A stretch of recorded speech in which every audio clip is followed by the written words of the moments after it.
জুলাই গণঅভ্যুত্থানকালে ভারতের বিপক্ষে স্লোগান তুলে ছাত্র জনতা।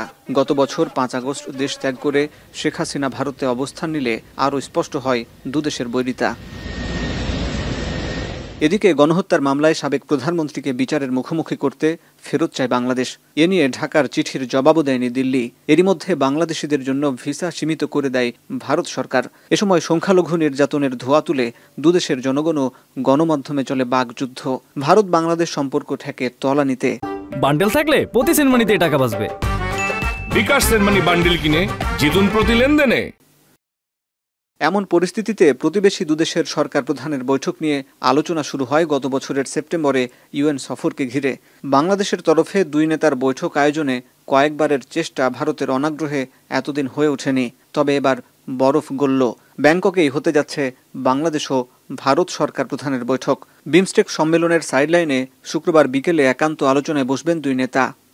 বিমস্টেক সম্মেলনের প্রথম দিনে জ্যেষ্ঠ কর্মকর্তাদের অধিবেশন অনুষ্ঠিত হয়, যেখানে মুক্ত বাণিজ্য অঞ্চল গঠনের চুক্তিসহ 6টি বিষয়ে সবার সমর্থন চান বাংলাদেশের পররাষ্ট্র সচিব।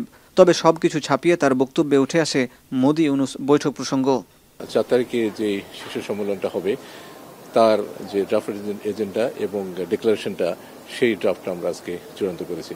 সমকালীন বিশ্বে যে সমস্ত পরিবর্তন ঘটছে সেই পরিবর্তনের প্রেক্ষিতে আমরা রিজিওনাল ইন্টিগ্রেশনকে অত্যন্ত গুরুত্বপূর্ণ মনে করি এবং সেক্ষেত্রে আমরা ট্রেডকে গুরুত্বপূর্ণ মনে করি, আমরা কানেক্টিভিটিকে গুরুত্বপূর্ণ মনে করি। সেই দৃষ্টিকোণ থেকে যদি বিমস্টেককে আমরা যথাযথ নেতৃত্ব দিতে পারি, বিশেষ করে আমাদের চেয়ারম্যানশিপের সময়ে, আমরা আশাবাদী যে বিমস্টেকের মধ্যে একটা গতিমত্তা আসবে।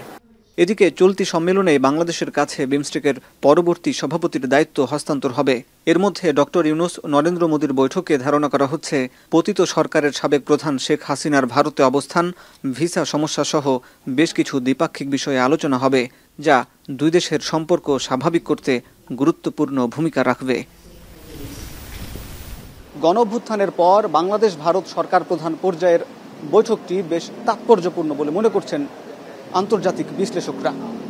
ডক্টর ইউনূস এবং নরেন্দ্র মোদীর বৈঠকটি সম্পন্ন হলে দুই দেশের রাজনৈতিক অস্থিরতা কেটে যেতে পারে এবং উন্নতি হতে পারে যোগাযোগ ব্যবস্থা, অর্থনীতি এবং ব্যবসা বাণিজ্যের। তবে সেটি নির্ভর করবে কতটা সফল হচ্ছে বৈঠকটি। ব্যাংকক, থাইল্যান্ড থেকে হাসিব বিল্লাহ, এখন।